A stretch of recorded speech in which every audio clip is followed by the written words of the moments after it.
Hi అండి, ఈరోజు వంకాయ ఫ్రై చేస్తున్నాను. దాన్ని ఫస్ట్ ఆనియన్స్ వేసుకున్నాను, అల్లం వెల్లిపాయ పేస్ట్ వేస్తున్నాను.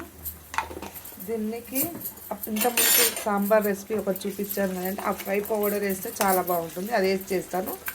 ఎలా ఉందో చూడండి. ఆనియన్స్ వేసుకొని అల్లం వెల్లిపాయ పేస్ట్ వేసాను. ఇప్పుడు పసుపు వేస్తున్నాను.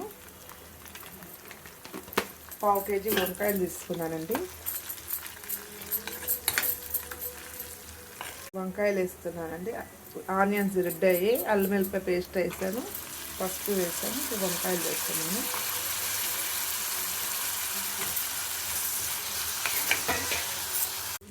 కొద్దిసేపు దీనిపైన మూత పెట్టి మగ్గిద్దామండి. సాల్ట్ వేసి మగ్గిద్దాము. సాల్ట్ వేసి తొందరగా ఉడుకుతుంది. 1 స్పూన్ సాల్ట్ వేస్తున్నాను. తర్వాత మూత పెట్టి మగ్గిద్దాం.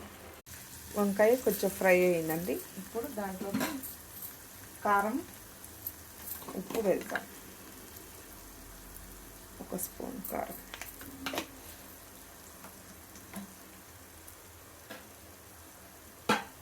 ఉప్పు ముంద వేసాం కాబట్టి కారం ఒకటి వేసాను.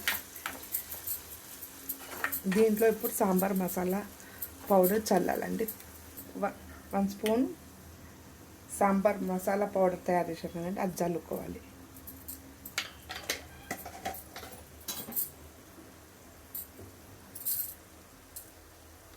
తర్వాత ధనియా పౌడర్ చల్లాలండి.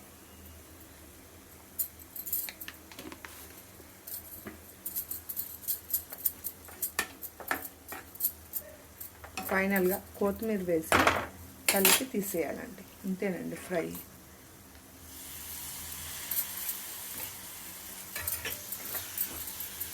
చూడండి, నచ్చితే లైక్ చేయండి, షేర్ చేయండి, సబ్స్క్రైబ్ చేసుకోండి.